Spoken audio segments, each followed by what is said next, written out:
नाज़रीन ख़बर शामिल कंदासीं। कराची खां निगरान वॾे वज़ीर जस्टिस रिटायर्ड मक़बूल बाक़िर तालीमी बोर्ड हैदराबाद जे चेयरमैन खे उहिदे तां हटाए छॾियो आहे।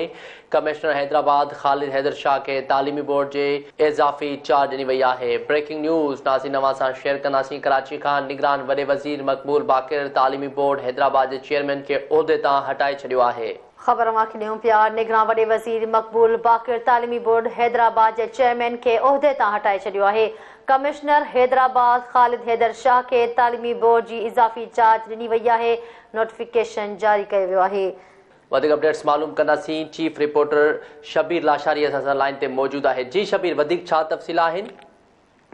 जी बिल्कुल, निगरान वॾे वज़ीर जस्टिस रिटायर्ड मक़बूल बाक़िर सिंध यूनिवर्सिटी जे प्रोफेसर अहमद अली ब्रोही खे हैदराबाद बोर्ड जे चेयरमैन जे उहिदे तां हटाए छॾियो आहे ऐं निगरान वॾे वज़ीर कमिश्नर हैदराबाद ख़ालिद हैदर शाह खे हैदराबाद तालीमी बोर्ड जो इज़ाफ़ी चार्ज ॾेई छॾियो आहे ऐं जेको आहे चेयरमैन खे उहिदे तां हटाइण वारो नोटिफिकेशन पिणु जारी कयो वियो आहे। हिकु दफ़ो ॿीहर असां पंहिंजे नाज़रीन खे ॿुधायूं निगरान वॾे वज़ीर सिंध यूनिवर्सिटी जे प्रोफेसर अहमद अली ब्रोही खे हैदराबाद बोर्ड जी चेयरमैनशिप वारे उहिदे तां हटाए छॾियो आहे ऐं निगरान वॾे वज़ीर पारां कमिश्नर हैदराबाद ख़ालिद हैदर शाह खे हैदराबाद तालीमी बोर्ड जो इज़ाफ़ी चार्ज ॾिनो वियो आहे। जी ठीकु आहे, वॾी महिरबानी शबीर तफ़सील ॾियण जे लाइ।